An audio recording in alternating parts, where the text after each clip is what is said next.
Mr. Speaker, there's a civil war in Syria and a humanitarian crisis that the United States simply cannot and should not ignore.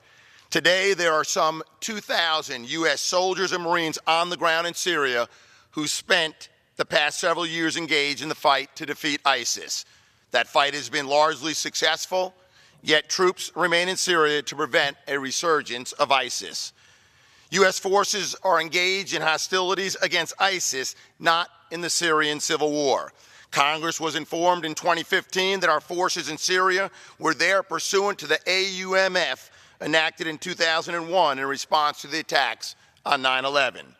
Although U.S. ground forces aren't engaged in the Syrian civil war, our forces have engaged Syrian forces and its regime.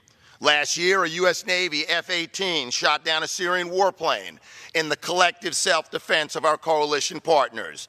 The use of force in self-defense is unquestionably authorized, however risky that may be in potentially drawing the U.S.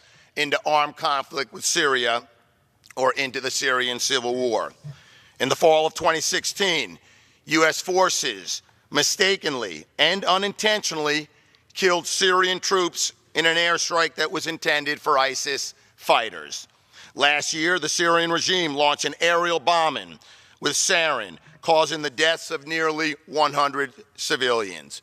In response to Assad carrying out these war crimes, the United States military, at the direction of President Trump, fired 59 cruise missiles against a Syrian air base. It was the air base from which the aircraft were launched to drop nerve gas on innocent women, children, men, and civilians. But that didn't stop Assad.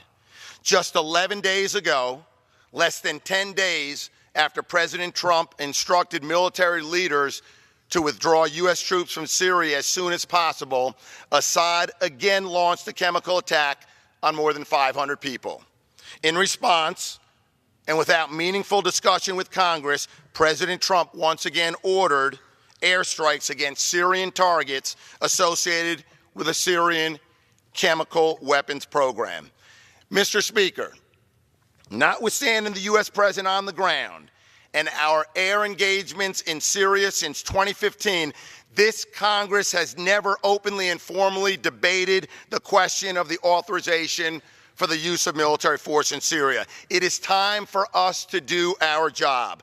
Assad is a barbaric, genocidal dictator. The use of chemical weapons is heinous, and the use of conventional weapons against civilians, which he is also guilty of doing, is equally heinous. Syria is a humanitarian disaster. 400,000 Syrians, most of whom are innocent civilians, are dead. These facts are not disputed. For more than 70 years, the United States has been an anchor of international security, and I believe we cannot look away when a dictator brazenly, repeatedly violates international law. The debate is long overdue in Congress, and it's not about whether we should be limited to if, when, and how the United States should respond to the next chemical attack. Congress abdicated that responsibility in 2013, in 2017, and I fear we're on course to do this again this year. Deliberations over how and when to retaliate to the next chemical weapons attack must be part of a larger debate that we must have about our country's goals, policies, and strategy in Syria, and whether another solitary military strike would be effective. We should recognize that another military response will be hollow, if not accompanied by a more robust, whole-of-government approach. We need to agree on a strategy that will permanently deter Assad from using chemical weapons, send a message to Moscow and Tehran, and push Assad to the negotiating table to achieve a lasting political solution to the civil war and humanitarian crisis. Will this approach require greater support of the secular opposition in Syria? Will we have to work with our NATO allies to intervene more purposefully to contain Assad? These are the things, the issues that every member of Congress must grapple with as we weigh the use of military force, and the President cannot act unilaterally.